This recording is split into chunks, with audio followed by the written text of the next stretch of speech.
నమస్తే, welcome to CM today. నేను మీ మధు. రాష్ట్రంలో రెవెన్యూ వ్యవస్థను బలోపేతం చేయడంలో భాగంగా ప్రతి రెవెన్యూ గ్రామానికి ఒక గ్రామ పాలనాధికారిని నియమిస్తామని రెవెన్యూ శాఖ మంత్రి పొంగులేటి శ్రీనివాసరెడ్డి చెప్పారు. ఇక సీఎం రేవంత్ రెడ్డి సూచనల మేరకు రెవెన్యూ గ్రామానికి ఒక జీపీఓ, మండలానికి భూ విస్తీర్ణం ఆధారంగా 4 నుంచి 6 మంది లైసెన్స్ సర్వేయర్లను నియమించబోతున్నామని ఆయన స్పష్టం చేశారు.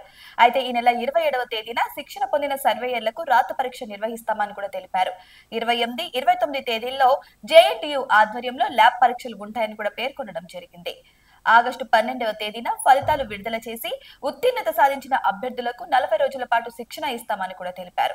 గత ప్రభుత్వం నక్షా లేని గ్రామాలను గాలికి వదిలేస్తే సీఎం రేవంత్ రెడ్డి చొరవతో ఆ గ్రామాలకు పరిష్కారం చూపామని మంత్రి తెలిపారు. ఇక రాష్ట్రంలో 413 గ్రామాలకు నక్షా లేదని, తొలి విడతలో 5 గ్రామాల్లో రీసర్వే ప్రయోగాత్మకంగా చేపట్టినట్లు వివరించారు.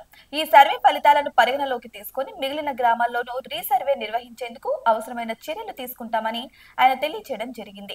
ఏదేమైనా సరే గత ప్రభుత్వంతో పోలిస్తే ఈ ప్రభుత్వంలో కూడా అన్ని అభివృద్ధి చెందుతున్నాయని ఇక పొంగులేటి శ్రీనివాసరెడ్డి అయితే స్పష్టం చేయడం జరిగింది. ఇలా రైతులకే కాకుండా సామాన్య ప్రజలకు కూడా అన్ని అందుబాటులోకి తెస్తామని కూడా ఇక మంత్రి స్పష్టం చేయడం అయితే జరిగింది.